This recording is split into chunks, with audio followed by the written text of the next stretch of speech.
Hi, and welcome to Dystonia Living. My name is Tom Seaman. I am author of the book, Diagnosis Dystonia, Navigating the Journey. Today I'd like to talk to you about tools for pain. The reason why is because pain is probably the most common symptom that all of us with dystonia live with. So I'd like to share with you some of the things that I've used over the years that have helped me. Before getting into that though, I want to answer a couple of questions that people asked me after I did my first video, which is what kind of dystonia do I have and for how long have I had it? I developed cervical dystonia in 2001. It began with some mild symptoms of a tight neck, restricted movement, and some pulling to the side. In about 6 to 8 months after my first symptoms appeared, it got to be really severe where I had increased muscle tension and pulling and twisting and turning over to my right side. And the pain I experienced was as if somebody had a drill in the back of my skull, the back of my neck, and into my shoulders that never went away.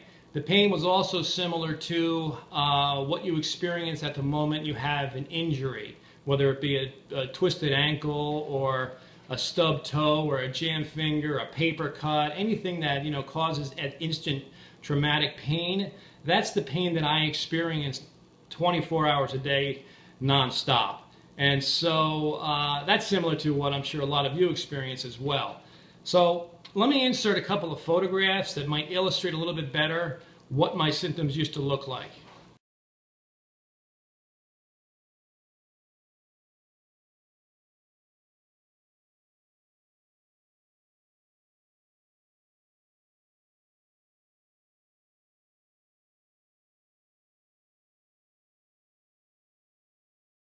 Now, as you can see from those pictures, my symptoms back then compared to now are much different. I'm doing much better now.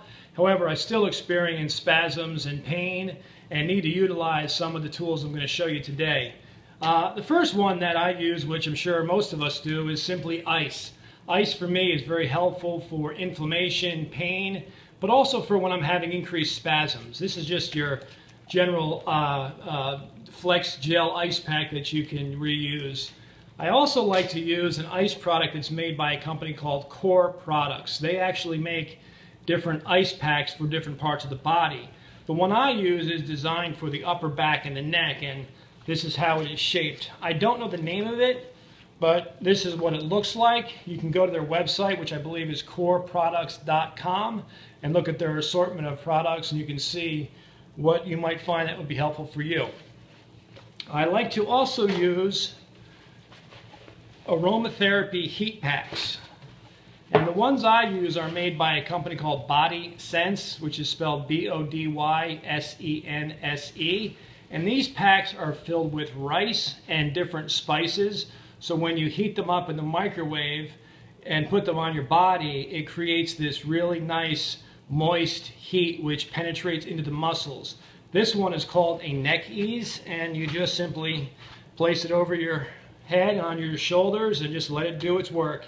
And it's really good at relaxing those tight muscles in your neck and shoulder area.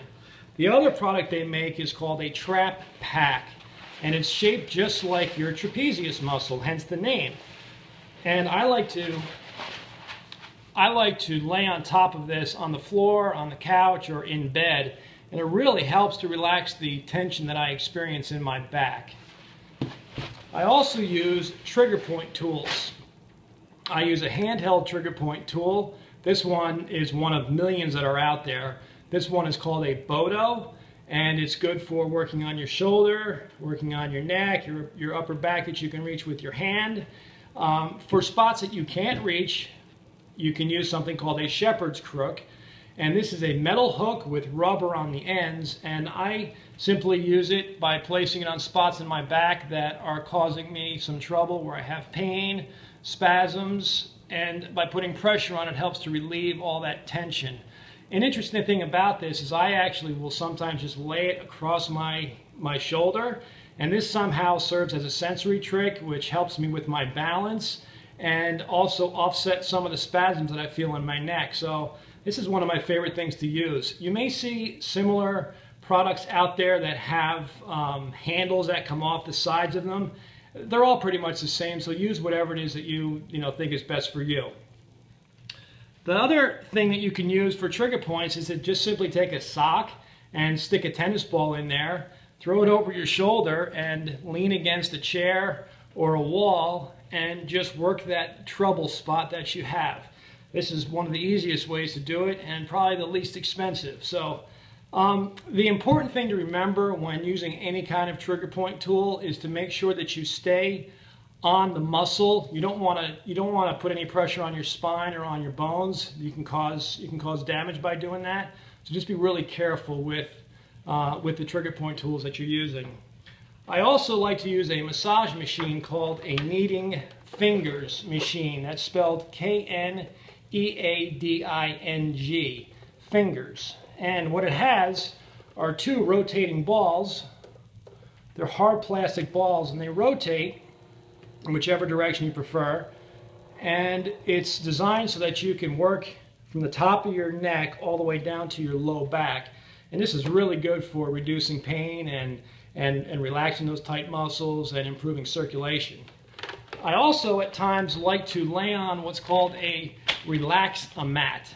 And this is an acupressure mat. It has these little circular spikes, which when laying on it I find to be extremely relaxing, and this too also helps to prevent pain and improve circulation. So something else you might want to try. I'm sure there are many similar products out there. This one happens to be called Mat, but you can search around and see what you like. The last thing I want to show you is a TENS unit. That's T-E-N-S.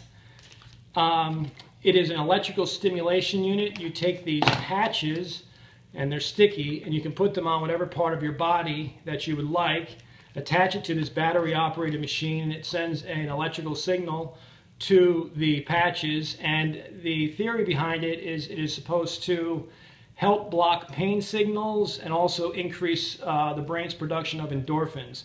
I've found this to be helpful at different times for different things. The thing about this though is it's really important that you learn how to use it properly, because if used improperly it could actually cause more problems. So you may want to speak to your doctor first and get some instruction on how to use this properly.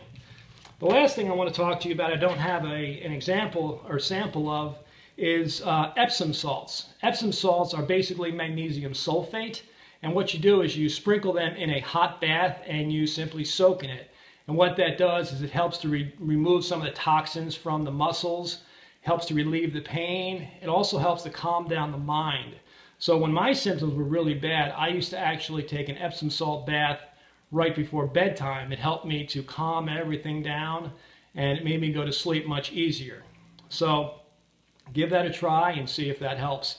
I know I threw a lot of things at you here. I'm sure there's a ton of other things that people out there are using to help them with their pain. I'd love to hear about them, so please share them. Go to my website, diagnosisdystonia.com. Hit the contact link and send me a message. Also, please send me any questions that you might have. While you're there, please check out the other videos and make sure you pick up a copy of my book, Diagnosis Dystonia, Navigating the Journey. I hope you found this to be helpful.